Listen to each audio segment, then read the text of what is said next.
तो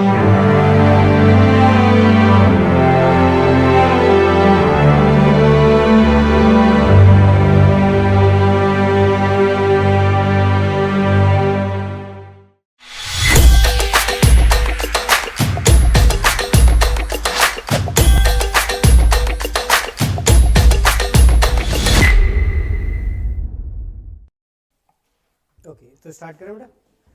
लास्ट में हमने जो डिस्कस किया था, हमारे जितने भी फंजाई हैं उनके अंदर न्यूट्रिशन किस टाइप का होता है वो हम बात कर रहे थे। ठीक है, हमने समझ लिया था एक तो क्या है, हमारे पैरासाइट है। ठीक है, पैरासाइट्स क्या होते हैं बेटा? विच depend on other living organisms. ठीक है, किसी डेड ऑर्गेनिज्म पर नहीं, कोई लिविंग ऑर्गेनिज्म पर जो फूड के लिए डिपेंडेंट होगा उसको क्या कहेंगे? पैरासाइट कहेंगे। ओके, फिर हमने कुछ कॉन्सेप्ट्स की बात करी थी जिसमें हमने obligate parasite, facultative parasite, obligate saprophyte और फैकल्टेटिव सेप्रोफाइट, चारों बात कर लिए थे, है ना। तो उसका मतलब क्या था कि जब हम ऑब्लिगेट बोलते हैं उसका मतलब they do not have any option, उनके पास कोई दूसरा ऑप्शन नहीं है। हम ऑब्लिगेट पैरासाइट लिखेंगे मतलब वो स्ट्रिक्टली कैसा है? पैरासाइट ही है, वो कभी सेप्रोफाइट नहीं हो सकता। और अगर ऑब्लिगेट सेप्रोफाइट लिख रहे हैं मतलब वो हमेशा सेप्रोफाइट रहेगा, वो कभी पैरासाइट नहीं बनेगा। ठीक है, ये दोनों चीज। और अगर फैकल्टेटिव की बात करें तो उसका मीनिंग क्या था कि दे हैव एन ऑप्शन, वो दोनों तरह से रह सकते हैं। कुछ लोग होते हैं ना जो बहुत अमीर शुरू से ही रहे हैं, उनको आप 2 दिन के लिए गरीबी में रख दो तो वो नहीं रह पाते, दे आर ऑब्लिगेट। लेकिन एक पर्सन ऐसा है जो गरीब से अमीर हुआ है तो वो क्या रहेगा? वो दोनों जगह पर एडजस्ट कर सकता है, दे आर फैकल्टेटिव। ठीक है, इस तरह से हम इसको समझ सकते हैं। और इसके अलावा हम बात करें बेटा तो लास्ट हमारा जो न्यूट्रिशन का टाइप है वो कौन सा है? सिम्बायोसिस है। कौन सा है बेटा? सिम्बायोसिस। पहले समझ ले कि सिम्बायोसिस क्या चीज होती है, तो ये एक बहुत ही इंपॉर्टेंट कॉन्सेप्ट है। ठीक है, आपके पूरे एग्रीकल्चर की बात हम यहाँ कर लेंगे, सिर्फ पैथोलॉजी की बात नहीं करेंगे। ठीक है, इसके अंदर हमारे पास जो कॉन्सेप्ट है सिम्बायोसिस का, वो हमसे क्या कहता है उसको देख ले बेटा। सिम्बायोसिस का मीनिंग क्या होता है? The process of living together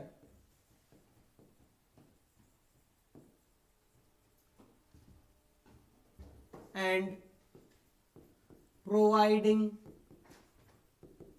benefits to each other.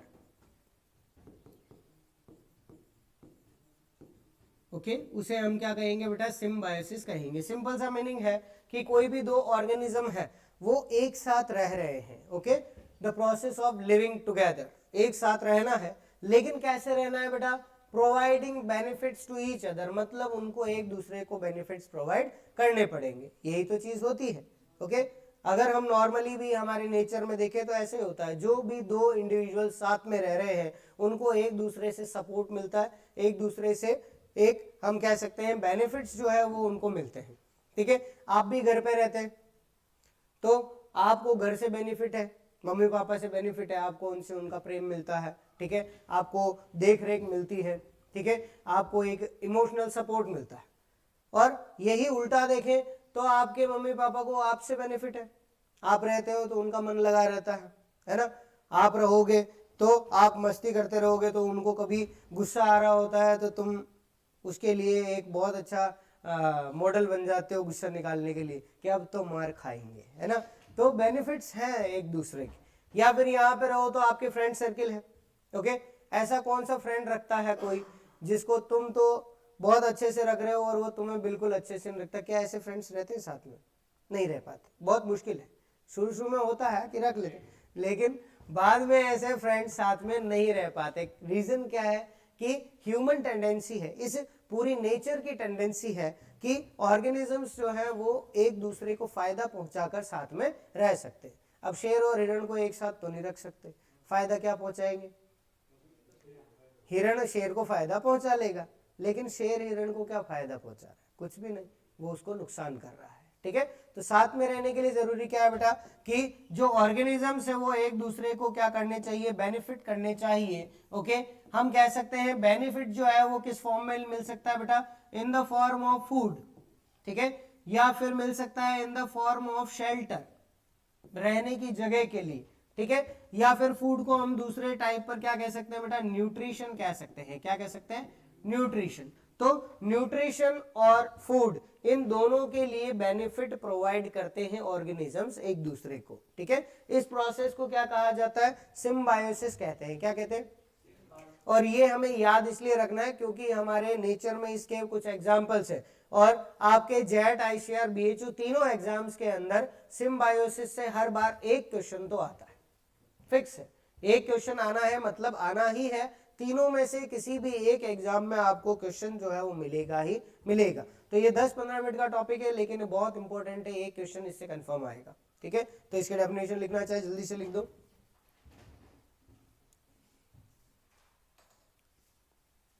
कहने को तो इसकी डेफिनेशन बहुत लंबी चौड़ी है, लेकिन हमें डेफिनेशन कोई नहीं पूछेगा, हमको पूछेगा उसके ऊपर एग्जाम्पल्स कौन कौन से हैं।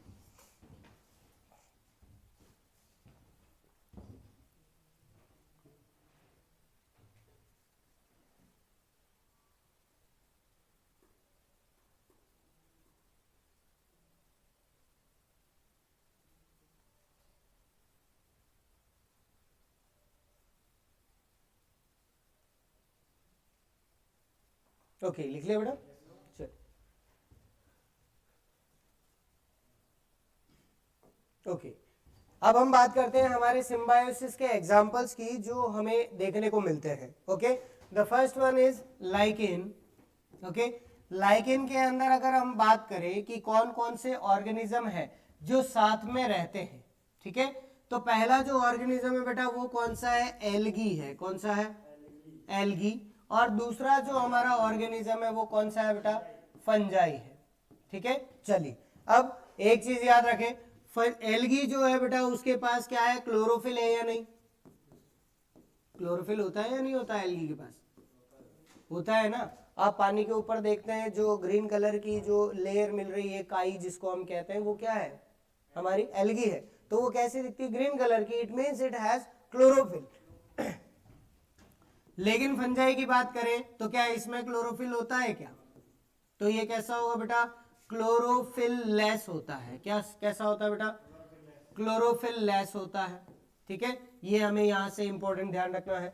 दूसरी चीज जो है वो ये कि जब हम बात करते हैं एल्गी की तो इसको क्या कहा जाता है बेटा, फाइकोबायोन्ट कहा जाता है। क्या कहा जाता है बेटा, फाइकोबायोन्ट। और अगर फंजाई की बात करें तो इसको हम क्या कहते हैं, माइकोबायोन्ट कहते हैं। क्या कहते हैं बेटा, माइकोबायोन्ट कहते हैं, ठीक है।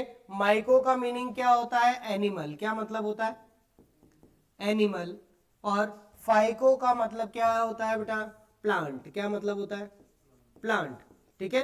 तो लाइकेन के अंदर जो हमारा प्लांट जैसा ऑर्गेनिज्म है वो कौन है, एल्गी। और जो एनिमल जैसा ऑर्गेनिज्म है वो कौन है, फंजाई है, ठीक है। लेकिन फिर भी ये एक साथ रहते हैं, एक दूसरे को क्या करते हैं, बेनिफिट प्रोवाइड कर रहे हैं, ठीक है। किस तरह से प्रोवाइड करें, उसके लिए इसका डायग्राम हम बनाकर ही देख लें। ये जो है बेटा वो हमें कहां पर मिलते हैं, स्टोन्स के ऊपर मिलते हैं। किसके ऊपर, स्टोन्स के ऊपर, पत्थरों पे मिलेंगे, ठीक है।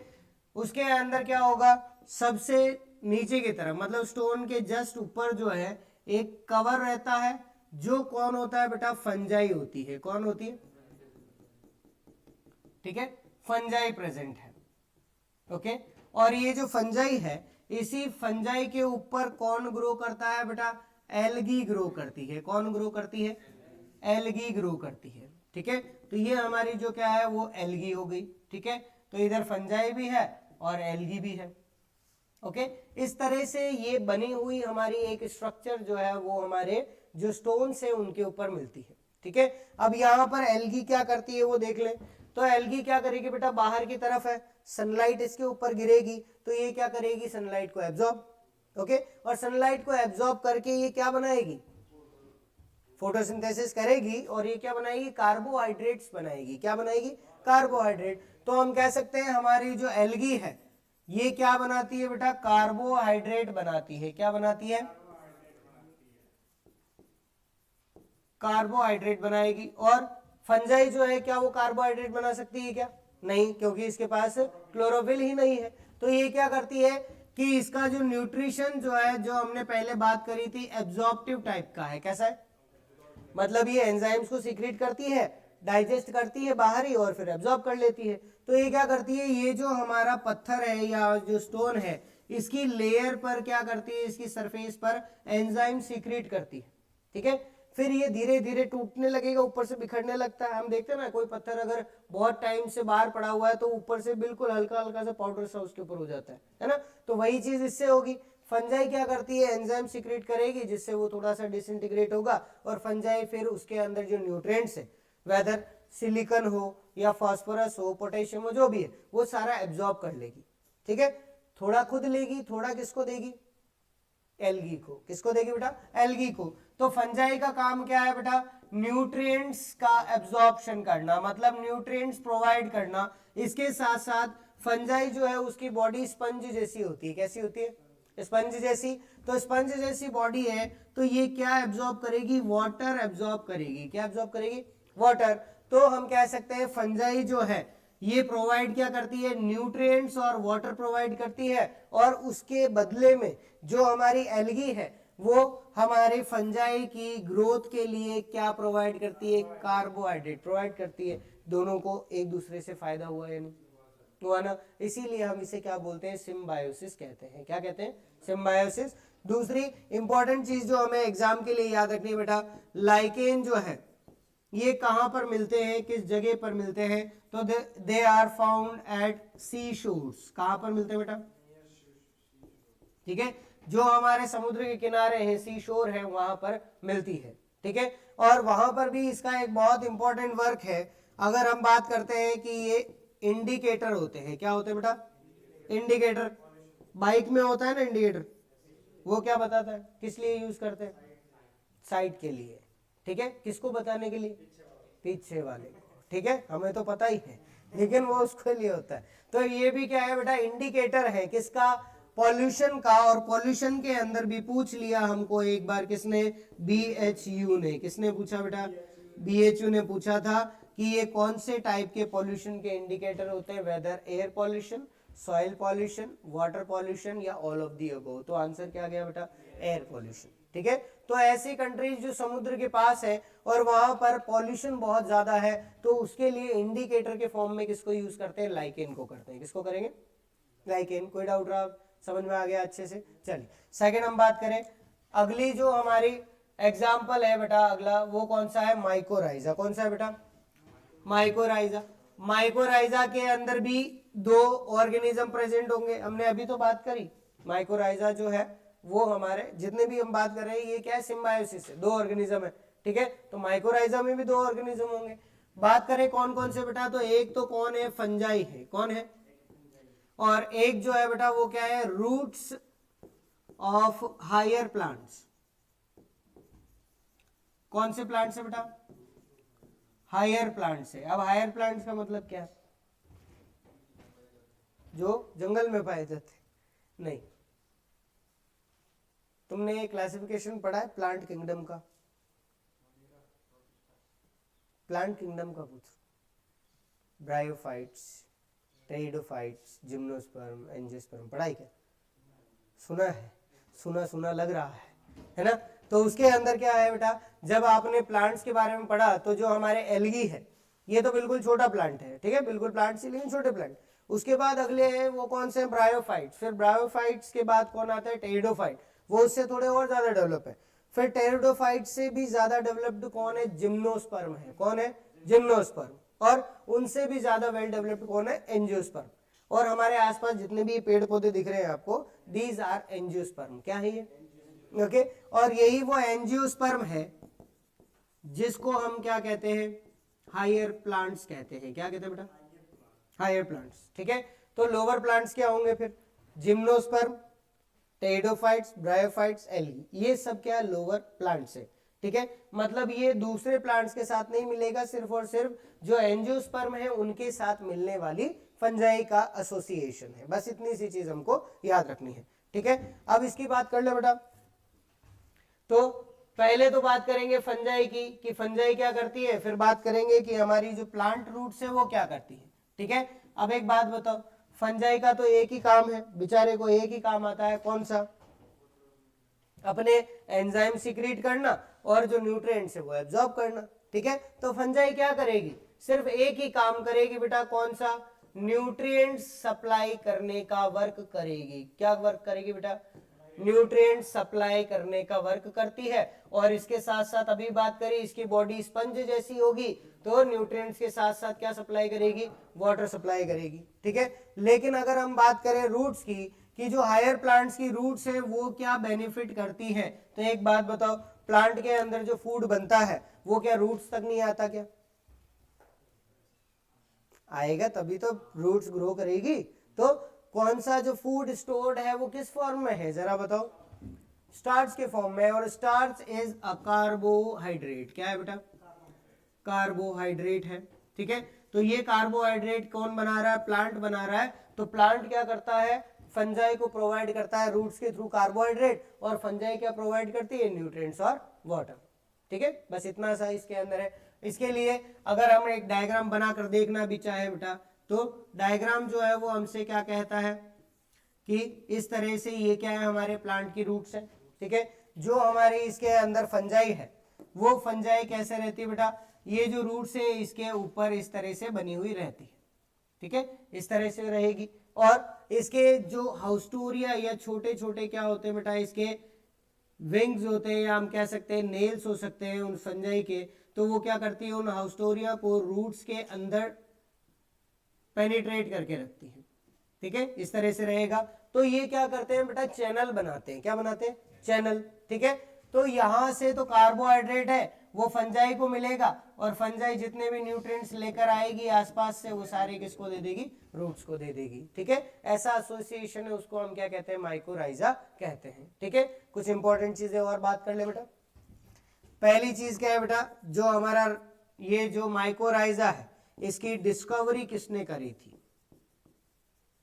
ठीक है, तो इसकी डिस्कवरी किसने करी बेटा, फ्रैंक ने करी थी। किसने करी थी, फ्रैंक नाम का साइंटिस्ट था, उसने 1885 में डिस्कवरी करी थी माइकोराइजा की। और हमें बताया था कि ये ऑर्गेनिज्म अकेला नहीं है, या दो ऑर्गेनिजम्स का क्या है, एसोसिएशन है।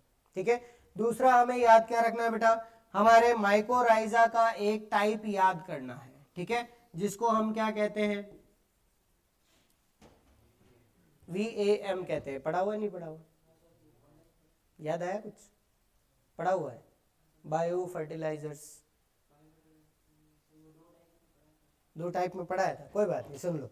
VAM का मतलब क्या होता है बेटा, वेसिकुलर एयरबैस्कुलर माइकोराइजा। क्या मतलब है बेटा इसका,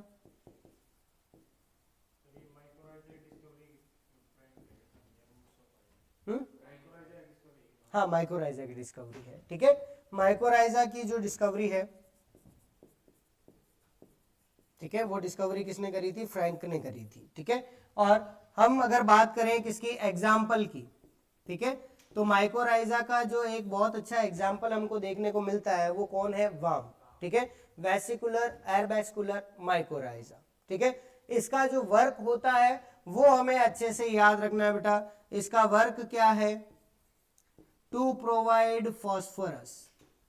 ठीक है, ये क्या करता है बेटा, फॉस्फोरस सप्लाई करता है। क्या करता है, फॉस्फोरस सप्लाई करता है।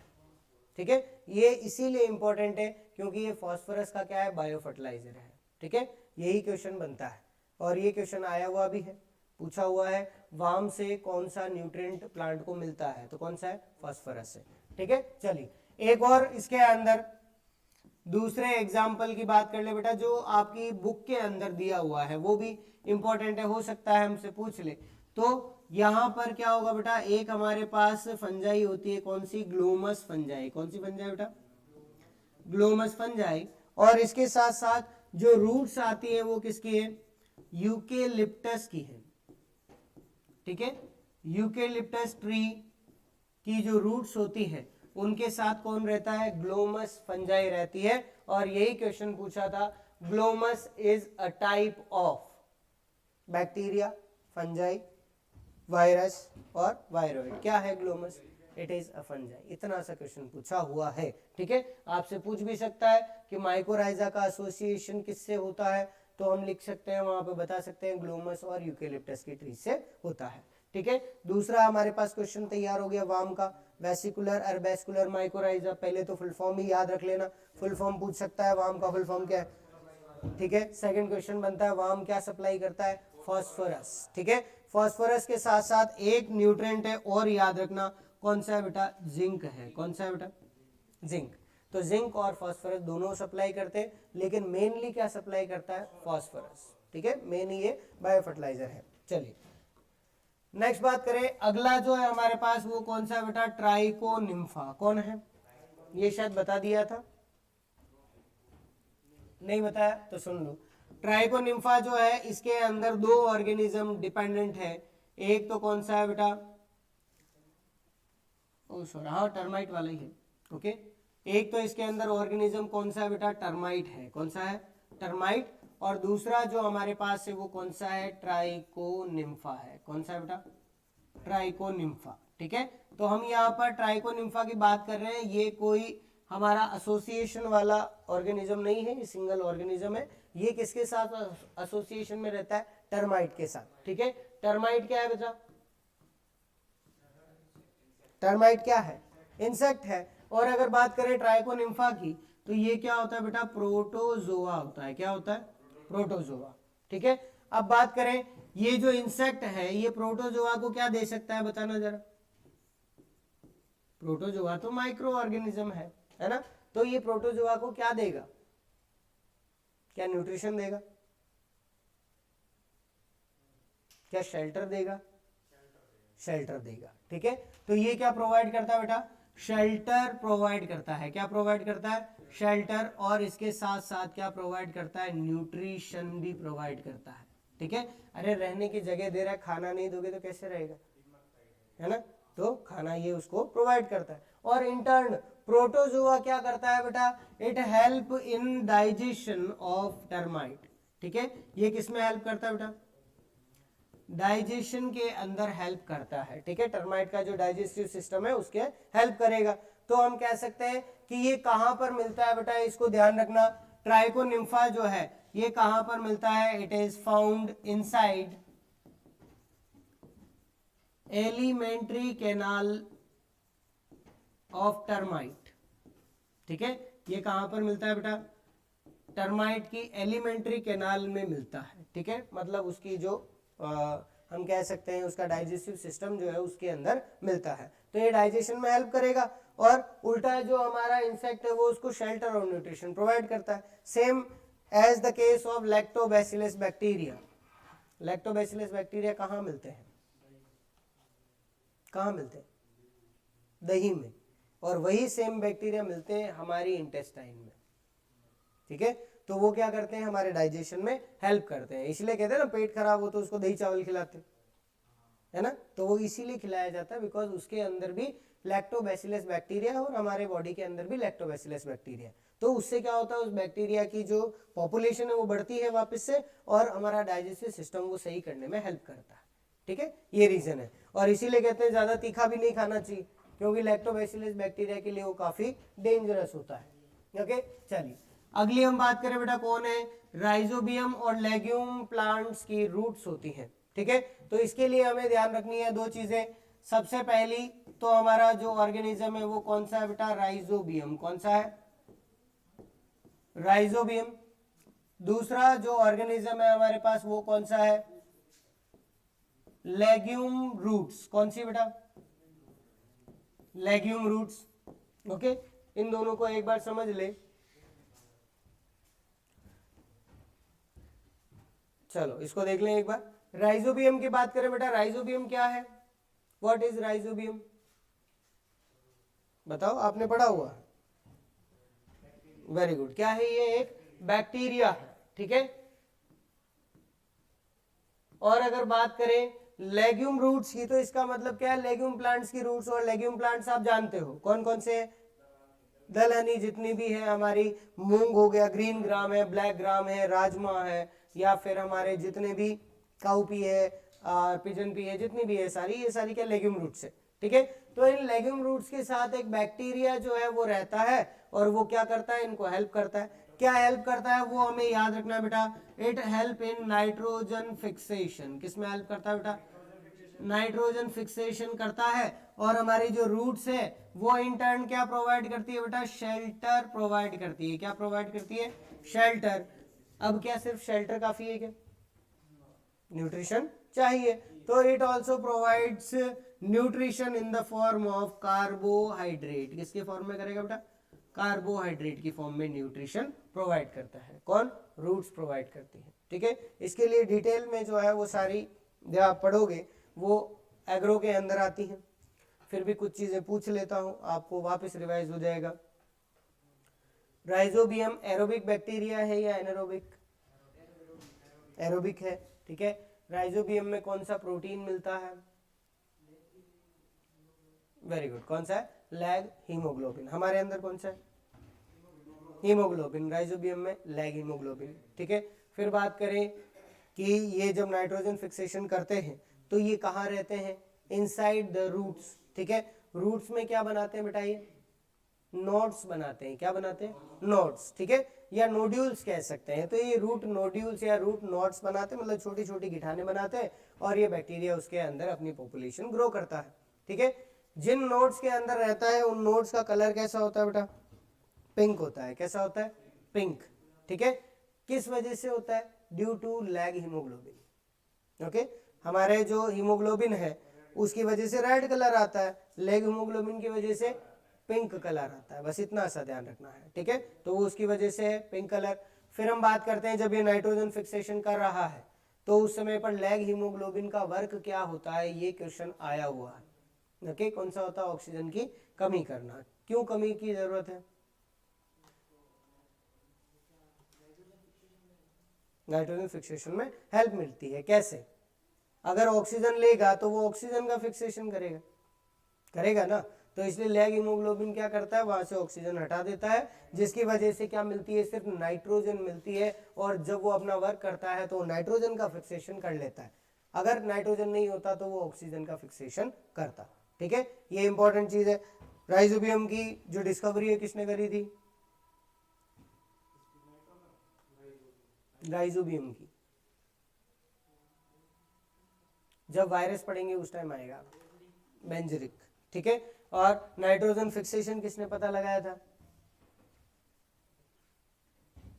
लाइव क्लास देखी मतलब, नहीं देखी, अच्छा आज इंग्लिश में पढ़ा है। मैं ये चेक कर रहा था, मैंने कहा तुम में से कितने लोगों ने क्लास देखी है या नहीं देखी है। देखे, मैंने सारे देखे, याद आते हैं, तुमको नहीं आते। अब यही प्रॉब्लम आती है, हिंदी मीडियम वाले भी हैं, इंग्लिश मीडियम वाले भी हैं। मतलब टर्म्स जो है वो इंग्लिश में लिखे हैं, है ना। चलो आज देखते हैं, आज इंग्लिश का ही करेंगे उसके अंदर। हाँ, मोस्ट प्रोबेबली देखते हैं, मन तो यही है कि ले लेंगे एक क्लास, क्योंकि वो पूरा टॉपिक हुआ नहीं था अपना, है ना।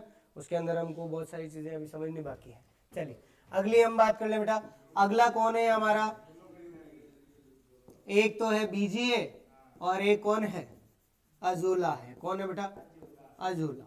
ठीक है, बीजीए की बात करें तो इसका फुल फॉर्म क्या है बेटा, ब्लू ग्रीन एल्गी। और ब्लू ग्रीन एल्गी का दूसरा नाम क्या है बेटा, साइनोबैक्टीरिया। क्या कहते हैं इसको, साइनोबैक्टीरिया कहते हैं। और हमारे लिए यहीं पर मुसीबत आ जाती है, एक तो है बैक्टीरिया और क्या है, एल्गी। ओके, आपने बैक्टीरिया भी कह दिया और इसी को क्या कहा आपने, एल्गी कहा। तो हमें बताओ कि ये बैक्टीरिया है या एल्गी है।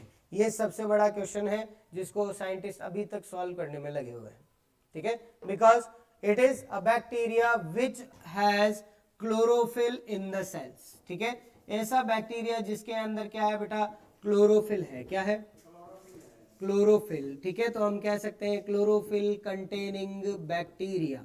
ठीक है, ऐसा बैक्टीरिया जिसमें क्लोरोफिल है। और दूसरी इंपॉर्टेंट चीज, अगर बात करें बीजीए जो है ये वर्क क्या करते हैं। ठीक है, तो वर्क की अगर बात की जाए बेटा तो ये भी क्या करते हैं, नाइट्रोजन फिक्सेशन करते हैं। क्या करते हैं, ये नाइट्रोजन फिक्सेशन में हेल्प करते हैं। क्लियर है। अब बात करें दूसरी, हमारा ऑर्गेनिज्म कौन सा है बेटा, अजोला है। कौन है, अजोला।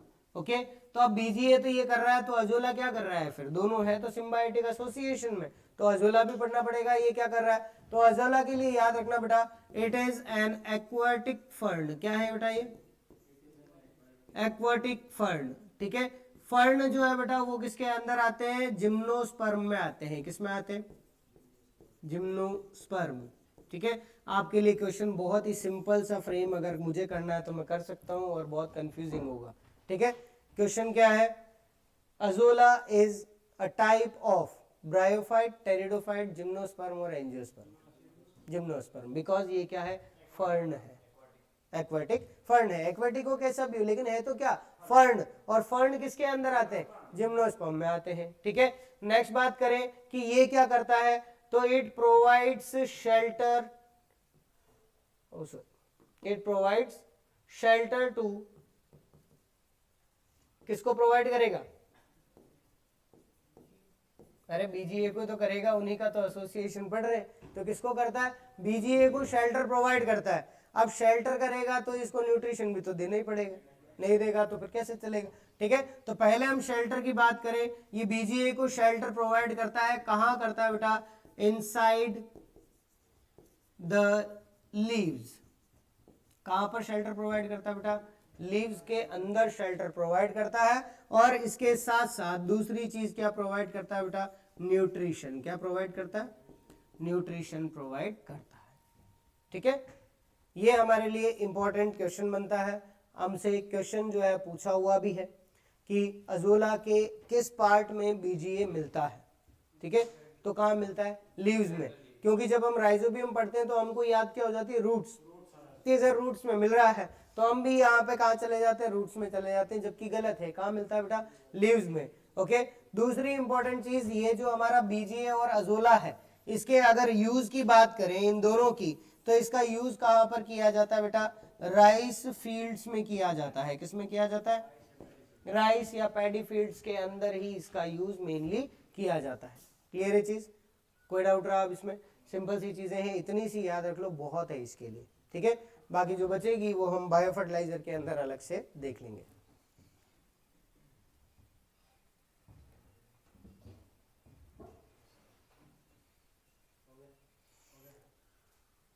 हो गया, आगे चलें, ठीक है। चलो नेक्स्ट हम बात कर रहे थे बेटा किसकी, हमारे फंजाई के कैरेक्टर्स की, है ना। न्यूट्रिशन हमने बात कर ली, न्यूट्रिशन कैसा था बेटा, एक तो था पैरासाइट, एक था सेप्रोफाइट, जिसके टाइप्स हमने देखे, और तीसरा हमारे पास कौन आया था, सिम्बायोसिस। डिस्कस कर लिया पूरा, आपके एग्रीकल्चर के अंदर सिम्बायोसिस जितना भी है सारा डिस्कस कर चुके हैं। सिम्बायोसिस के ऊपर क्वेश्चन इससे बाहर नहीं जाता। ठीक है, समझ में आ गई सिम्बायोसिस कौन कौन से, उसको एक पेज में नाम लिख लेना कि ये सिम्बायोसिस है, इसके अलावा कोई सिम्बायोसिस नहीं होगा। फिर हम बात करें बेटा, अगला जो कैरेक्टर है वो कैरेक्टर कौन सा है बेटा, सेल वॉल का कैरेक्टर है। किसका है, सेल वॉल का। It is made up of chitin, किसकी बनी होती है, काइटिन की बनी होती है सेल वॉल। तो इसके साथ काइटिन से कुछ और याद आ गया, काइटिन और कहाँ होता है, इंसेक्ट क्यूटिकल में होता है। कहां पर होता है बेटा, इंसेक्ट की क्यूटिकल में भी काइटिन मिलता है, और फंजाई की सेल वॉल में भी काइटिन मिलता है। तो आपको अगर पूछ ले chitin is present in which of the following things, ठीक है, पहला दे दे सेल वॉल ऑफ फंजाई, दूसरा क्या देगा, क्यूटिकल ऑफ इंसेक्ट, तीसरा आपको दे दे क्या कहते हैं आपके हेयर्स दे दे, या nails they they, nails of हम कह सकते हैं एनिमल्स। तो हमारा आंसर क्या जाएगा, तीनों जाएंगे। ठीक है, तो ये तीनों के अंदर प्रेजेंट होता है, तो हमारा क्वेश्चन ये फ्रेम हो सकता है, ऑल ऑफ दी वो आंसर जाएगा। ठीक है, तो इस तरह से हमें बस पता होना चाहिए कॉन्सेप्ट के बारे में कि हाँ काइटिन कहाँ कहाँ मिल रहा है, और कुछ नहीं। ठीक है, अब हमने बात तो कर ली काइटिन मिल रहा है इसकी सेल वॉल के अंदर, तो अब एक बात तो क्लियर है, सेल वॉल मिल रही है किसके अंदर, फंजाई के अंदर। ओके, मतलब ये एनिमल तो नहीं है, सही है ना। एनिमल की खास बात क्या है, सेल की, वेरी गुड, इसमें सेल वॉल नहीं होती, क्या होती है, सिर्फ मेम्ब्रेन होती है। ठीक है, इसीलिए एनिमल नहीं है, इसीलिए हमने इसको अलग किंगडम में रखा था। 5 किंगडम क्लासिफिकेशन किसने दिया था, आर.एच. विटेकर ने 5 किंगडम दिए थे, कौन से, मोनेरा, प्रोटिस्टा, फंजाई, प्लांटे और एनिमिलिया। नहीं नहीं, वो तो हमारी क्या बोलते हैं उसको, ये हेरारकी है वो तो, ठीक है, हेरारकियल क्लासिफिकेशन कहा जाता है उसको। उसके अंदर टोटल 7 आते हैं, KFCOFGS, यही आते हैं। सबसे पहले किंगडम, ठीक है, KPC सॉरी, फिर P से फाइलम, C से क्लास, फिर O से ऑर्डर, F से फैमिली, फिर G से जीनस, S से स्पीशीज, ठीक है। वो क्या है हमारा एक हेरारकियल क्लासिफिकेशन है, वो अलग है। रॉबर्ट हुक विटेकर ने दिया था वो मोनेरा, प्रोटिस्टा, फंजाई, फिर प्लांटे और एनिमिलिया, ये 5 किंगडम्स थे, ठीक है। इनको इन्होंने अलग अलग किया था। तो पहले हमने फंजाई को किस में रखा था, एनिमिलिया में रखा था। हम फंजाई को एनिमल मानते थे, लेकिन जब स्टडी करा पता लगा है कि इसके अंदर सेल वॉल प्रेजेंट होती है, तो हमने इसको अलग कर दिया, क्योंकि एनिमल्स के अंदर सेल वॉल प्रेजेंट नहीं है, ठीक है। चलिए, एक यहां पर हमें क्या याद रखना बेटा, एक्सेप्शन याद रखना है। क्या याद रखना है, एक्सेप्शन कौन सा है, oomaisids, या फिर इसी को हम क्या कहते हैं, फाइकोमाइसीड्स कहते हैं। क्या कहते हैं बेटा, फाइकोमाइसीड्स कहते हैं। इसके अंदर जो सेल वॉल बनी हुई होती है वो किसकी होती है, सेल्यूलोज की होती है, ठीक है, सेल्यूलोज की होती है। तो सेल्यूलोज की सेल वॉल किसके अंदर प्रेजेंट होती है बेटा, प्लांट्स के अंदर होती है ना। तो फिर इसको प्लांट्स में क्यों नहीं रखा, because it do not have chlorophyll. अभी तो हमने बात करी फंजाई है, उसमें क्लोरोफिल नहीं है।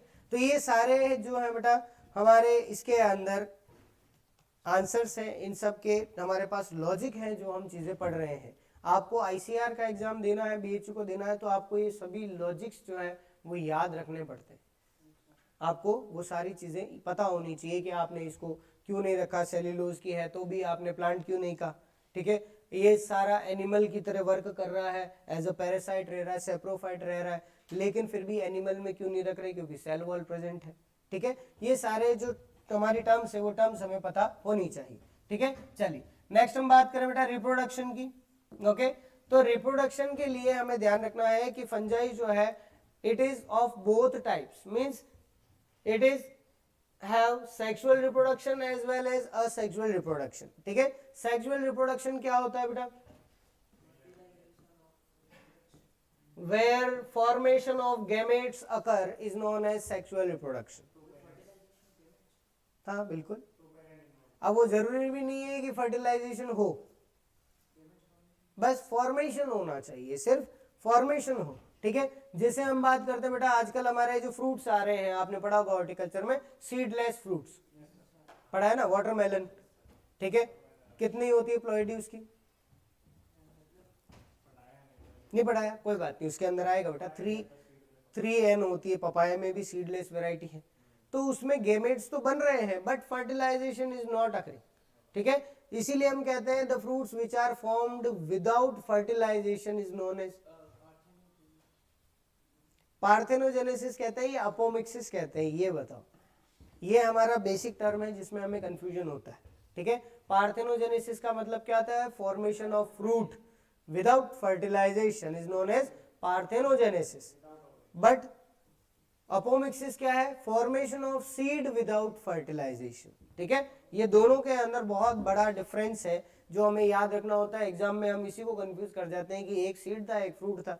तो अगर फर्टिलाइजेशन के बिना फ्रूट बनता है तो उसको क्या कहते हैं, पार्थेनोजेनेसिस, और फर्टिलाइजेशन के बिना अगर सीड बन जाता है तो उसको क्या कहते हैं, अपोमिक्सिस कहते हैं। क्लियर है, चलो अब बात करें बेटा इसके अंदर रिप्रोडक्शन, तो गैमेट्स का फॉर्मेशन हो भी सकता है और नहीं भी हो सकता है, ठीक है।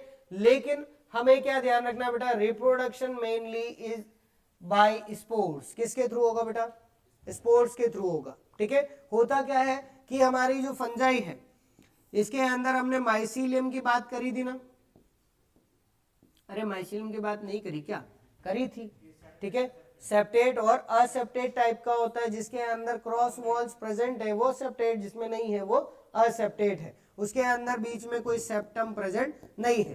तो होता क्या है कि हमारी ये जो फंजाई है, इस फंजाई के दो अलग अलग हमारे जो हाइफी है, हाइफी पता है, लॉन्ग थ्रेड लाइक स्ट्रक्चर्स जिससे हमारे फंजाई की बॉडी बनती है, उसको हाइफी कहते हैं, हम पढ़ चुके हैं पहले, है ना। जब हमने हाइफे पढ़ा था, टाइप ऑफ हाइफे, उससे जस्ट पहले पढ़ा था। तो हाइफी जो है बेटा वो हमने मान लिया एक हाइफी जो है वो ये रहा, ठीक है, इसके अंदर ये सेल्स। दूसरा जो हाइफी है वो हमने मान लिया ये रहा, ठीक है, इसके अंदर जो सेल्स है वो इस तरह से प्रेजेंट है, ठीक है। अब एक बात बताओ, यहां की सेल हम बात करेंगे, अगर ये फ्यूज हो गई एक दूसरे से तो क्या होगा, एक ही सेल में दो न्यूक्लियस आ जाएंगे, यही होगा। ये हमारी क्या है, बाई न्यूक्लिएट कंडीशन है। कैसी कंडीशन, मतलब दो फंजाई जो है वो आपस में क्रॉस होंगी, उनका साइटोप्लाज्म एक्सचेंज होगा तो न्यूक्लियस भी एक्सचेंज हो गया, तो ये क्या हुई, बाई न्यूक्लिएट कंडीशन है। कैसी है, तो फिर क्या होगा, ये जो हमारी सेल बनी है, ये सेल क्या करती है, ये अलग टाइप की हो गई, तो ये फंजाई इसको डिस्कार्ड कर देती है कि अब तू मेरी नहीं रही, अब तू पराई हो चुकी है, तेरे अंदर एक न्यूक्लियस नहीं दो न्यूक्लियस है, और हमारे सबके अंदर एक ही है, तो हम तुझे अपने साथ नहीं रखेंगे। तो ये सेल जो है बेटा ये अलग हो जाती है, जिसके अंदर कितने हैं, दो न्यूक्लियस प्रेजेंट है। कितने न्यूक्लियस है, दो न्यूक्लियस। अब बेचारी अकेली सेल है, क्या करेगी, तो ये हमने एनवायरमेंट के अंदर कैसी है बेटा, अब बहुत हार्श कंडीशन झेल रही है ना, अकेली हो गई सबसे, तो ये क्या करती है, जर्मिनेट करती है। क्या करती है बेटा, जर्मिनेट करती है, और जर्मिनेट करके इसके ऊपर क्या बनती है, एक फ्रूटिंग बॉडी बनती है। क्या बनती है बेटा, फ्रूटिंग बॉडी, जिसके अंदर क्या होता है, इसका जो न्यूक्लियस है वो डिवाइड होकर क्या करता है, बहुत सारे न्यूक्लियस बना लेता है। दो न्यूक्लियस थे वो फ्यूज होकर फिर डिवाइड होते हैं और बहुत सारे न्यूक्लियस बना लिए, फिर हर न्यूक्लियस से वो अलग होकर क्या बनाता है बेटा, एक सेल बना लेता है। क्या बना लेता है, सेल बना लिया हर एक न्यूक्लियस ने, और फिर ये सारे अलग हो गए, ठीक है। अब ये सारे यहां से अगर अलग हो गए तो हम कह सकते हैं हमें बहुत सारी सेल्स मिल गई, और हर सेल के अंदर कितना न्यूक्लियस है, सिंगल न्यूक्लियस, ठीक है। और ये सिंगल न्यूक्लियस जो है हमारी सेल है, इसको हम क्या कहते हैं बेटा, स्पोर कहते हैं। क्या कहते हैं, स्पोर कहा जाता है, ठीक है। और ये स्पोर जहां पर इसको अच्छा लगेगा, जहां पर इसको ह्यूमिडिटी मिल रही है, जहां पर इसको क्या मिल रहा है, हमारा मॉइस्चर मिल रहा है, एयर मिल रही है, ऑक्सीजन मिल रही है, उस जगह जर्मिनेट करती है। जैसे प्लांट है ना, सीड जर्मिनेट करता है, बिल्कुल उसी तरह से स्पोर जर्मिनेट करता है, और ये वापस अपना नया माइसीलियम बना लेती है, ठीक है। ये हमारी फंजाई के अंदर होने वाला एक जनरल प्रोसेस है, किसका, स्पोर फॉर्मेशन का, ठीक है। अब स्पोर फॉर्मेशन का काम कैसे होगा बेटा, जब हमारी दो सेल्स जो है वो फ्यूज हुई, okay, means they are called gametes. दो सेल फ्यूज हुई तो क्या हुई, गैमेट हुई, तो इसको हम क्या कहेंगे बेटा, सेक्सुअल रिप्रोडक्शन कहेंगे। और जब ये स्पोर है ये जर्मिनेट होकर नया माइसीलियम बनाएंगे, और मान लिया कि यहाँ पर बहुत हाई टेम्परेचर हो गया, बहुत लो टेम्परेचर हुआ, या वाटर ही अवेलेबल नहीं है, तो क्या होता है, ये जो हमारी सेल है ये खुद ही अपने ऊपर यहाँ पर क्या बना लेती है, एक फ्रूटिंग बॉडी बनाती है, जिसके अंदर अलग अलग न्यूक्लियस, और वो लास्ट में क्या होते हैं, अलग होकर क्या बनाते हैं, स्पोर्स बना लेते हैं, ठीक है। तो क्या यहाँ पर गेमेट्स बने, क्या सोच के बताओ, इसने खुद ही अपने ऊपर फ्रूटिंग बॉडी बना ली ना, यहाँ पर गेमेट्स का फ्यूजन नहीं हुआ।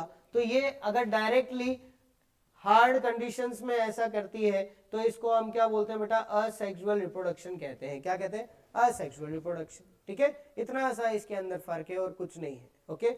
जब ये खुद ही नए स्पोर बना लेगी तो असेक्सुअल रिप्रोडक्शन, और अगर इसको स्पोर बनाने के लिए दूसरी फंजाई की जरूरत पड़ेगी तो उसको क्या कहेंगे, सेक्सुअल रिप्रोडक्शन। क्लियर हो गया, चलिए अब बात करें इसके अंदर हमारे पास जो अलग अलग फंजाई है उनकी।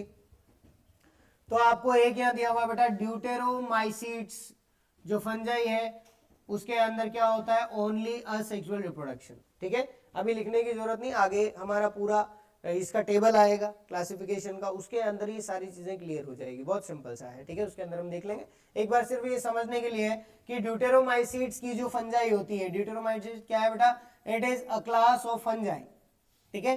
फंजाई की हमको मेनली 4 क्लासेस की बात करनी है, उसमें से एक क्लास उसका नाम क्या है, ड्यूटेरोमाइसीट्स, ठीक है। तो ड्यूटेरोमाइसीट्स की जो फंजाई होती है उसके अंदर सिर्फ और सिर्फ क्या होता है, असेक्सुअल रिप्रोडक्शन होता है, उसमें सेक्सुअल रिप्रोडक्शन नहीं होगा, ओके। चलिए फिर बात कर ले बेटा, नेक्स्ट हमारे पास क्या है, न्यूक्लियस, ठीक है। तो सारी फंजाई कैसी होती है बेटा, यूकैरियोटिक होती है। कैसी होती है, यूकैरियोटिक, प्रोकैरियोटिक नहीं होगी। और यूकैरियोटिक का मतलब क्या है बेटा, विच हैव अ डेवलप्ड और नॉन डेवलप्ड न्यूक्लियस। ठीक है, इसके लिए याद रखना यूकैरियोटिक ऑर्गेनिजम्स जो होते हैं दे हैव डेवलप्ड या फिर well developed nucleus with nuclear envelope. ठीक है, न्यूक्लियर एनवलप क्या होता है? न्यूक्लियस का एनवलप मीन्स न्यूक्लियस को कवर करने वाली लेयर्स। ठीक है, मान लिया ये न्यूक्लियस है, तो न्यूक्लियस जो है बेटा वो कैसा है? डबल मेम्ब्रेन बाउंड ऑर्गेनल है। पता है ये चीज? तो न्यूक्लियस में कितनी लेयर्स हैं? 2 लेयर्स हैं। ठीक है, तो वो डबल मेम्ब्रेन बाउंड क्या होता है हमारा? एक ऑर्गेनल है जिसको हम क्या कहेंगे? न्यूक्लियस। आप बता सकते हैं डबल मेम्ब्रेन बाउंड ऑर्गेनल्स कौन कौन से सेल के अंदर? Very good. और लाइसोसोम, और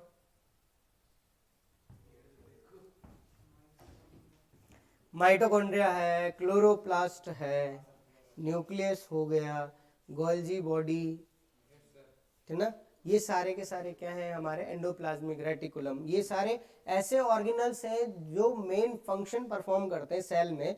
दे are always double membrane bound. ठीक है, जेट में क्वेश्चन बायो के अंदर पूछा है, इसके अंदर एग्रीकल्चर में नहीं, बायो में पूछा हुआ क्वेश्चन है सीधा सा, विच of the following organelle is not double membrane bound. ठीक है, लाइसोसोम है, वैक्यूल्स है, या फिर हम कहें हमारे राइबोसोम्स है। ठीक है, बहुत सारे हैं हमारे जो लिपिड मॉलिक्यूल्स हैं, ये सब जो है वो माइक्रोट्यूब्यूल्स भी आ गए, ये सारे के सारे सिंगल मेम्ब्रेन बाउंड होते हैं, इनके ऊपर डबल मेम्ब्रेन नहीं होती। बस इतना सा हमें याद रखना है, इसको कॉन्सेप्ट को सही से पढ़ना, जब बायो के अंदर पढ़ो तो इंपॉर्टेंट बनता है। ठीक है, नेक्स्ट बात करें बेटा, हमारे पास क्या है? Cell of fungi. ठीक है, फंजाई की सेल है, ये आपकी बुक से लिया हुआ डायग्राम है। ठीक है, एक बार देख लें इसको। सेल की हम बात करें बेटा तो यहां पर ये रही पहली वॉल, ठीक है, और उसके ऊपर ये रही दूसरी वॉल। ठीक है, तो ये क्या है हमारा? न्यूक्लियस है। क्या है बेटा? न्यूक्लियस। अभी हमने बात करी न्यूक्लियस के ऊपर क्या है? Double membrane bound cell organelle है। ठीक है, तो 2 वॉल्स का क्या है हमारे पास है? न्यूक्लियस है। ठीक है, फिर हम बात करें और कौन कौन सी हमारे पास इसके अंदर है बेटा, तो इसको देखना, सबसे बाहर जो है वो कौन सी आ गई हमारी? Cell wall. कौन सी हो गई बेटा? Cell wall. सेल वॉल किससे बनी हुई होती है बेटा? वेरी गुड, किससे बनी है? काइटिन से बनी हुई है। उसके अंदर क्या होगी? सेल मेम्ब्रेन होगी, है ना। सेल मेम्ब्रेन का वर्क क्या होता है?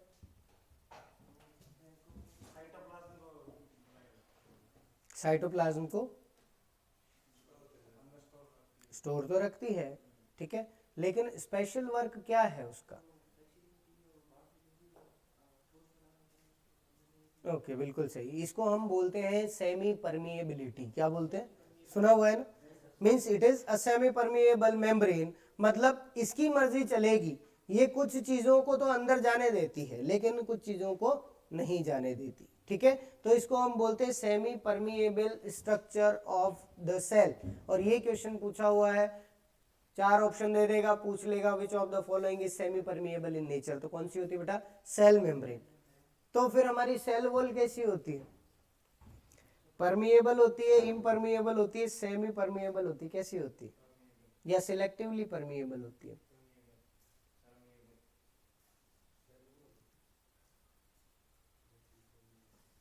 सिलेक्टिवली नहीं होती बेटा, कैसी होती है हमारी? परमिएबल होती है। कैसी होती है? तभी तो कोई चीज प्लाज्मा मेम्ब्रेन के पास जाएगी। अगर ये परमिएबल नहीं होती तो प्लाज्मा मेम्ब्रेन तक कोई चीज कैसे जा पाती? ठीक है, तो ये कॉन्सेप्ट जब पढ़ो तो एक बार अच्छे से इसको देखना, क्योंकि हमारे पास 4 ऑप्शन सीधे सीधे बन रहे हैं, एक तो परमिएबल, एक इम्परमिएबल, एक सिलेक्टिवली परमिएबल, एक सेमी परमिएबल, 4 ऑप्शन इजीली है। तो आपसे पूछ सकता है सेल वॉल कैसी है और सेल मेम्ब्रेन कैसी है। ठीक है, तो बायो जब पढ़ो तो उसके अंदर सही से पढ़ना। ठीक है, इसके अलावा बात करें बेटा कौन है इसके अंदर? माइटोकॉन्ड्रिया, जिसको हम क्या कहते हैं? Power house of cell. क्या कहते हैं बेटा? पावर हाउस ऑफ सेल, क्योंकि ये क्या बनाता है? एटीपी बनाता है। एटीपी का फुल फॉर्म क्या है? एटीएम तो हमें पता है, एटीपी क्या होता है?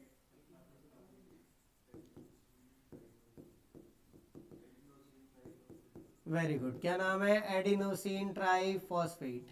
ठीक है, एडिनोसिन ट्राइफॉस्फेट जो है इसको हम क्या बोलते हैं बेटा?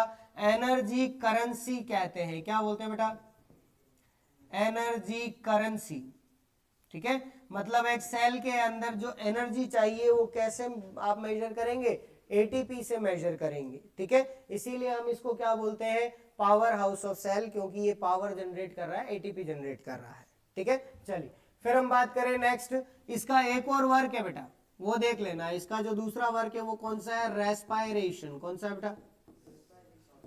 रेस्पायरेशन है। आपको ध्यान होगा जब आप पढ़ते हैं ग्लाइकोलाइसिस और क्रेब्स साइकिल, पढ़ी हुई है क्या? क्रेब्स साइकिल कहाँ होती है? माइटोकॉन्ड्रिया में तो होती है ना? तो क्रेब्स साइकिल किसका पार्ट है? फोटोसिंथेसिस या रेस्पिरेशन, किसका पार्ट है?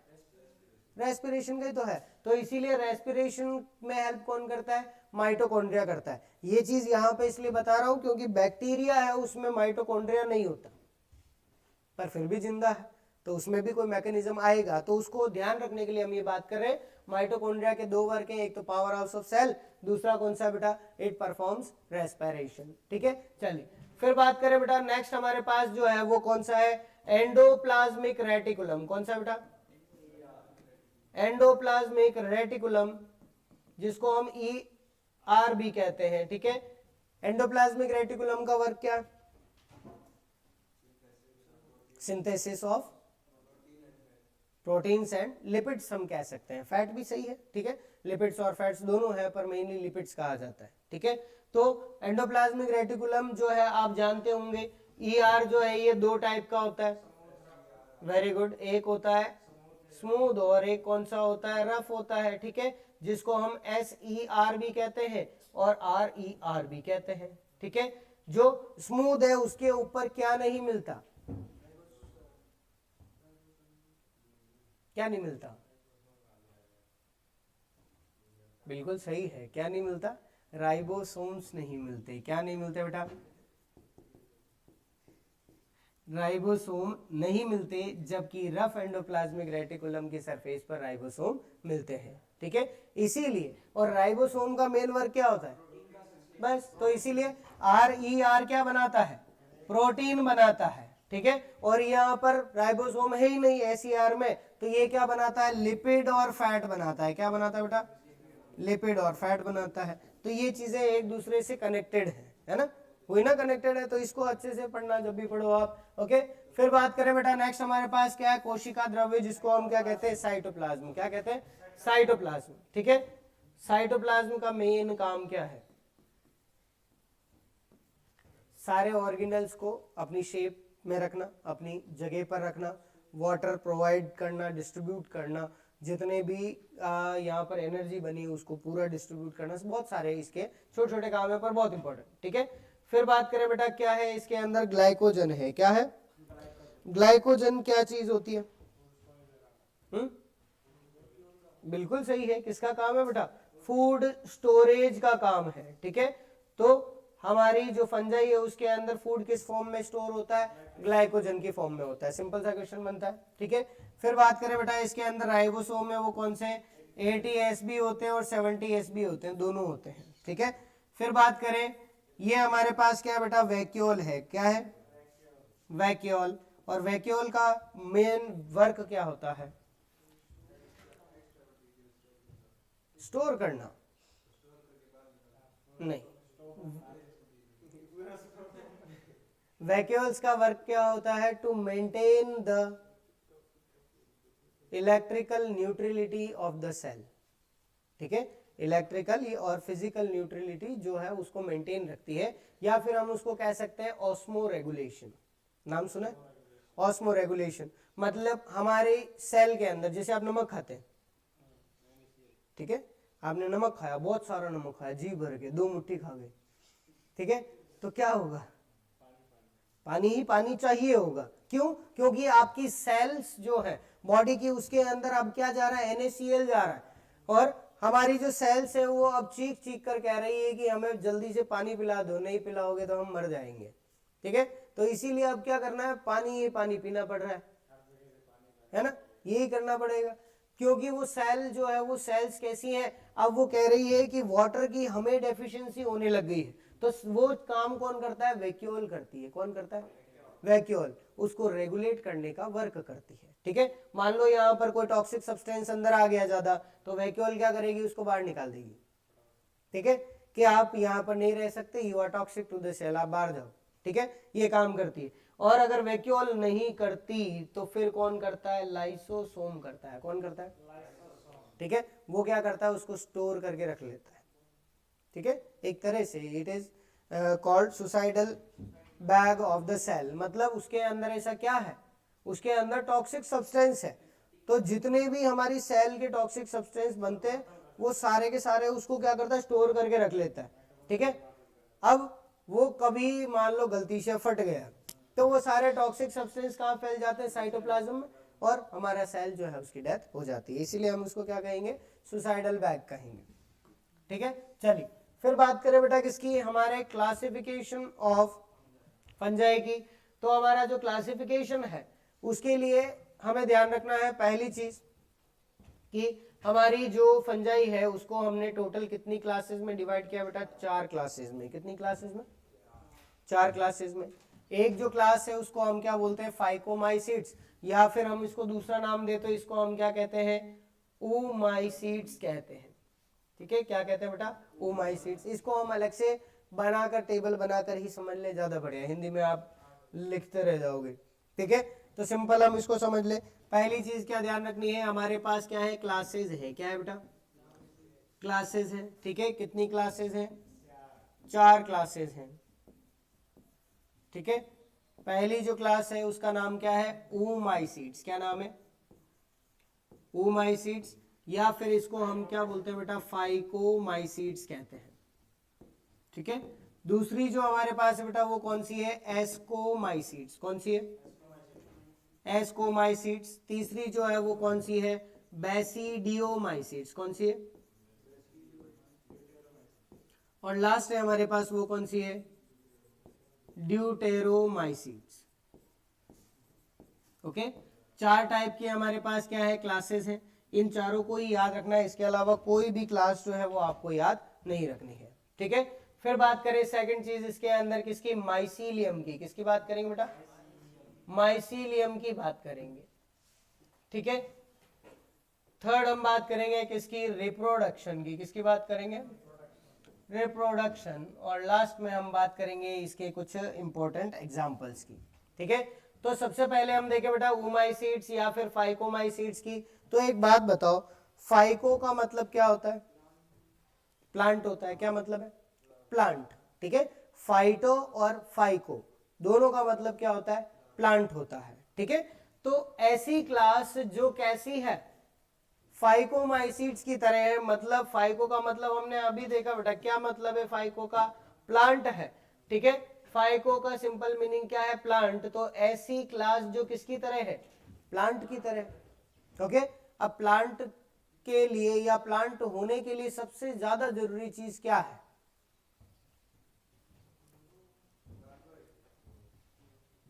वेरी गुड, क्या जरूरी है, क्लोरोफिल। तो इसी से हमें याद रखना है बेटा, पहली चीज हमारे माइसीलियम के अंदर जब हम बात करते हैं तो इसकी जो सेल वॉल है वो सेल वॉल किसकी बनी होती है बेटा, हमारे सेल्यूलोज की बनती है। किसकी बनती है, सेल्यूलोज की बनती है। ये हमने पहले पिछली बार अभी देख लिया था। ठीक है, सेकंड इसके अंदर हमें याद क्या रखना है बेटा, इसका जो माइसीलियम है वो कैसा है, ब्रांच्ड है। कैसा है, ब्रांच्ड है उसकी। और चारों के अंदर हम बात करें, चारों में ही कैसा होता है, ब्रांच्ड होता है। कैसा होता है बेटा, ब्रांच्ड। ठीक है, मतलब ब्रांचेस तो होगी ही होगी ना, ब्रांचेस नहीं है तो वो माइसीलियम होगा ही नहीं। ठीक है, तो चारों जो हमारी क्लासेस हैं उनके अंदर कैसा होगा बेटा, ब्रांच्ड होगा। ठीक है, अब जो खास बात याद रखनी है वो देख ले। फर्स्ट जो फाइकोमाइसिट्स है इसके अंदर ब्रांच तो होता है लेकिन कैसा होता है, सिनोसाइटिक होता है। कैसा होता है, अब बताओ सिनोसाइटिक क्या है, व्हाट इज सिनोसाइटिक, जिसमें सेल्स सेपरेट नहीं होती है, ठीक है। मतलब इसके अंदर माइसीलियम जो है वो कैसा मिलेगा बेटा, जिसके अंदर हमारा न्यूक्लियस जो है वो तो प्रेजेंट है, लेकिन इस न्यूक्लियस के बीच में कहीं पर भी क्या प्रेजेंट नहीं होगी, क्रॉस वॉल्स प्रेजेंट नहीं होगी, सेल्स नहीं बनेगी, ठीक है। तो ये हमारे लिए बहुत ही इंपॉर्टेंट क्वेश्चन बनता है, पूछा हुआ क्वेश्चन है, ठीक है। मतलब ये नहीं पूछा बट इससे रिलेटेड कॉन्सेप्ट पूछा हुआ है, ठीक है। तो हमें ये चीज याद रखनी है कि इसके अंदर हमारा जो माइसीलियम वो कैसा है बेटा, सिनोसाइटिक है। कैसा है, समझ में आता है सिनोसाइटिक का मतलब, ठीक है। फिर बात करें सबके अंदर है ब्रांच तो, लेकिन इन सबके अंदर खास चीज जो है बेटा वो क्या होगी, इसके अंदर हम कह सकते हैं क्रॉस वॉल्स जिसके अंदर प्रेजेंट होती है उसको हम कह सकते हैं सेल्यूलर। क्या कह सकते हैं, सेल्यूलर, मतलब जिसके अंदर सेल्स प्रेजेंट है।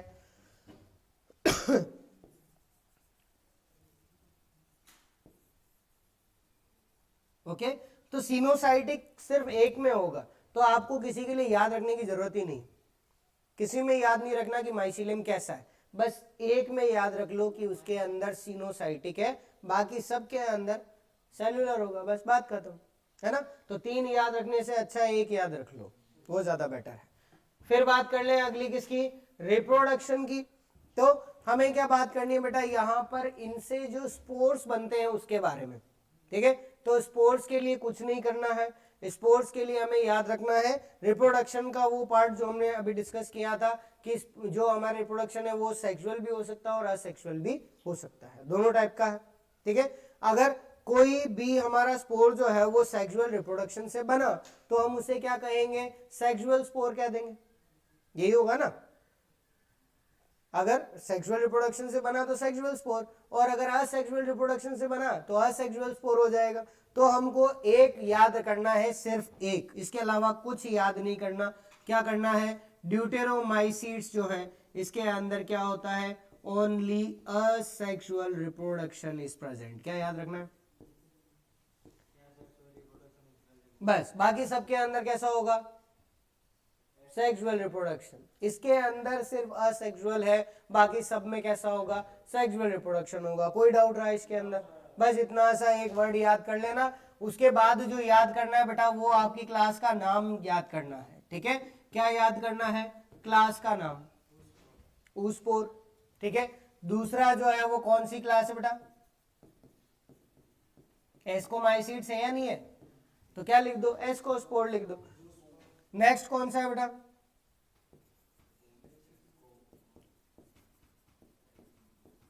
क्या आ जाएगा, बेसिडियोस्पोर। बेसिडियोमाइसीट्स था ना, तो क्या आ गया, बेसिडियोस्पोर आ गया, ठीक है।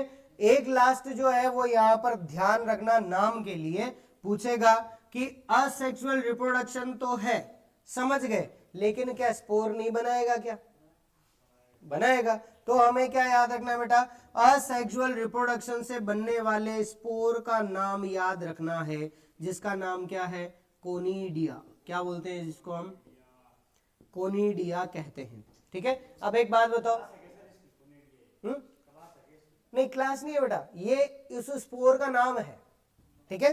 ये कोनिडिया क्या है, स्पोर का नेम है, जो स्पोर बनता है ना असेक्सुअल रिप्रोडक्शन से, उस स्पोर का नाम है कोनिडिया, ठीक है।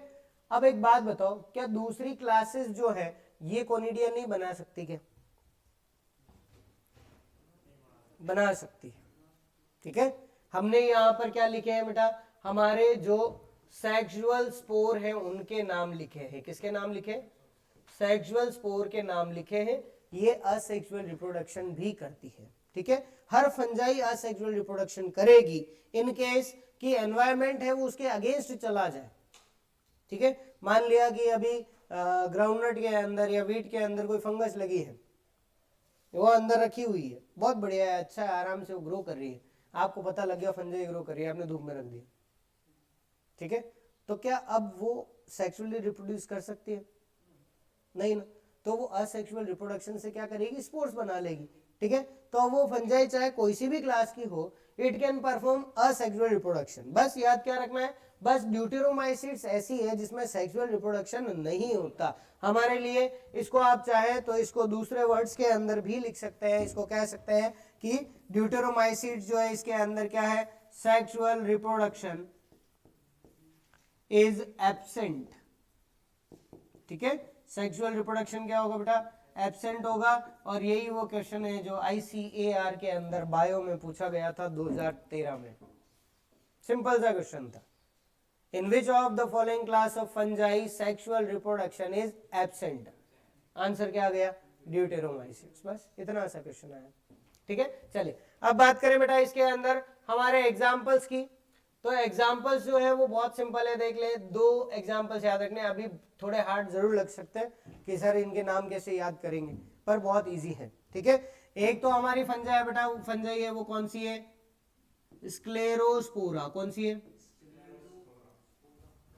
ठीक है, स्क्लेरोस्पोरा ग्रेमिनिकोला, जिससे वो क्या होता है, बाजरे का डाउनी मिल्ड्यू होता है, downy mildew of pearl millet.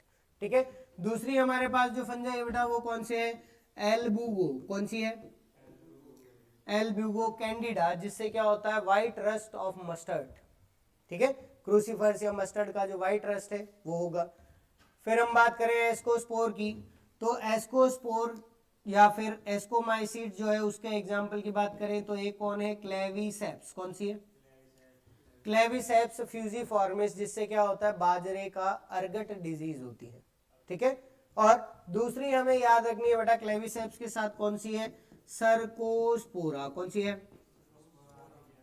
Cercospora. और सर्कोस्पोरा जो है उससे क्या होती है, ग्राउंडनट की टिक्का डिजीज होती है। क्या होती है बेटा, टिक्का डिजीज होती है। फिर बात करें बेसिडियोस्पोर्स की, तो बेसिडियोमाइसिट्स के अंदर बेसिडियोस्पोर बनेंगे। ठीक है, बेसिडियोस्पोर जिसके अंदर बनते हैं, 2 फंजाई हमें याद रखनी है। एक तो कौन सी है, पक्सीनिया। कौन सी है, पक्सीनिया ग्रेमिनिस्ट्रिटिसाई, जिससे क्या होता है, black rust of wheat. Okay, और दूसरी हमारे पास जो इसके अंदर है वो कौन सी है, अस्टिलेगो। कौन सी है बेटा, अस्टिलेगो, जिससे क्या होता है, स्मट ऑफ व्हीट और बार्ले। ये दोनों डिजीज होती है। ये सारी आनी है, अभी तो सिर्फ आधे नाम पढ़ रहे हो, अभी तो इनकी आपका स्पीशीज भी पढ़ना बाकी है, उसके बाद पूरी डिजीज पढ़नी बाकी है इनके ऊपर। सिंपल सी है, कोई हार्ड नहीं है। आपको बस करना क्या है कि इन नामों को रोज देखना है कि हाँ ये नाम होते हैं, अपने आप याद हो जाएंगे, वो कोई बड़ी चीज नहीं है। ठीक है, फिर बात कर ले बेटा जो हमारे असेक्सुअल रिप्रोडक्शन के अंदर आते हैं ड्यूटेरोमाइसिट्स के अंदर, वो कौन है, एक तो है मशरूम। कौन है बेटा, जानते हो मशरूम को, वो क्या है, असेक्सुअली रिप्रोड्यूस होता है, उसमें सेक्सुअल रिप्रोडक्शन नहीं होता। ठीक है, इसके अलावा हम बात करें एक कौन सी बेटा, अल्टरनेरिया। कौन सी है, अल्टरनेरिया सोलेनाई, जिससे क्या होता है बेटा, अर्ली ब्लाइट ऑफ पोटैटो। ठीक है, और एक थी फाइटोप्थोरा, जिससे क्या हुआ था, लेट ब्लाइट ऑफ पोटैटो, वो हमें याद रखनी है। और लास्ट आपकी, चलो यही है, फ्यूजेरियम है। कौन सी बेटा, फ्यूजेरियम।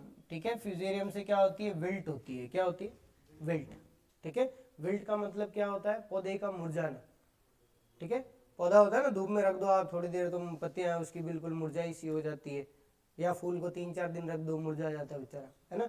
तो वही चीज, मुरझाने का मतलब क्या है, विल्टिंग होना, मतलब उसके जो प्लांट पार्ट्स की टर्जिडिटी खत्म होना। ठीक है, उसको हम कहते हैं। प्लाज्मोलाइसिस क्या होता है पता है क्या, बायो का कॉन्सेप्ट है प्लाज्मोलाइसिस।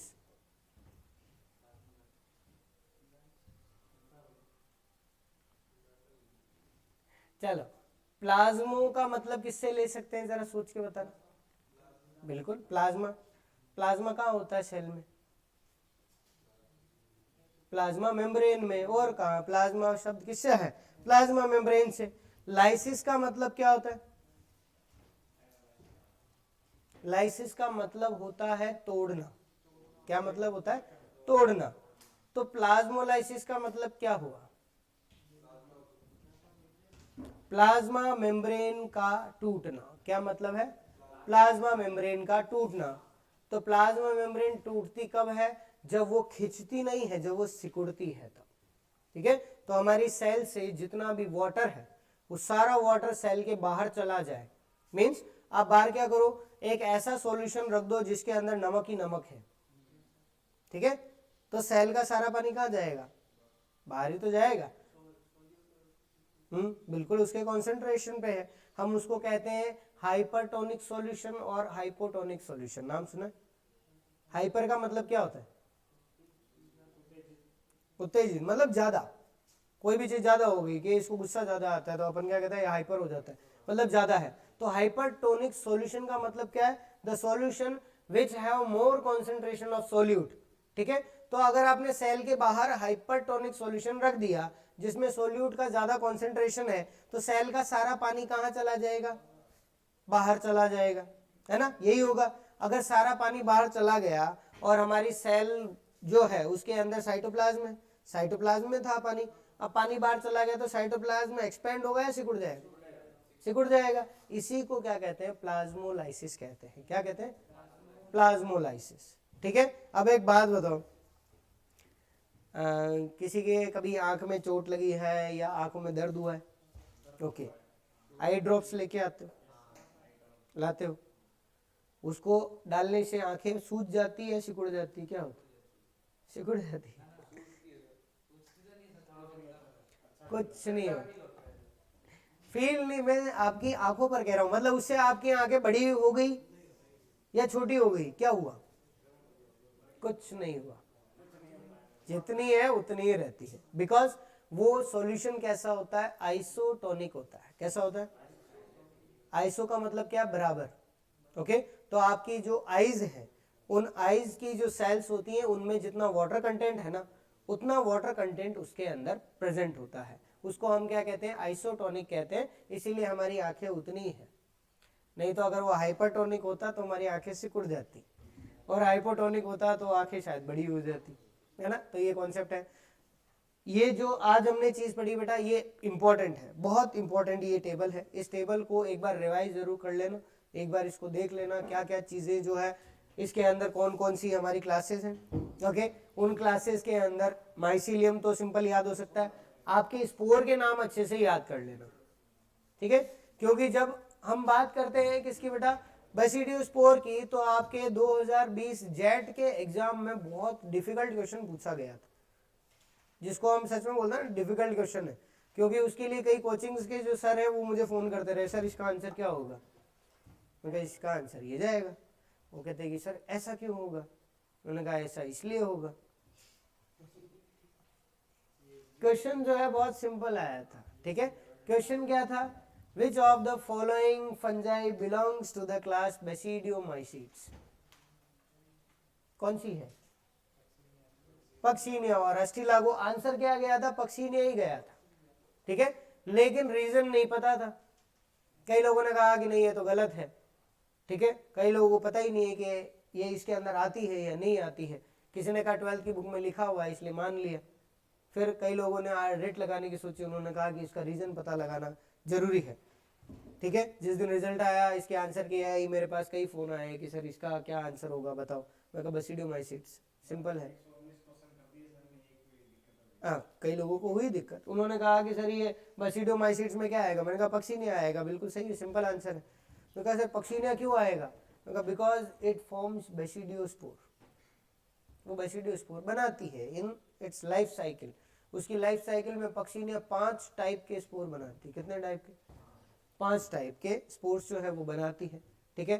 बेसिडियोस्पोर, टीलियोस्पोर, यूरेडोस्पोर, फिर एक हम इसके अंदर आ जाएगा अपने पिक्नोस्पोर, और एक आ जाएगा एक और आता है इसके अंदर। सबसे पहले बनता है यूरिडोस्पोर, यूरिडोस्पोर से टीलियोस्पोर बनता है, फिर बेसिडियोस्पोर, पिक्नोस्पोर और एसियोस्पोर। तो 5 टाइप के स्पोर्स बनाती है पक्सीनिया।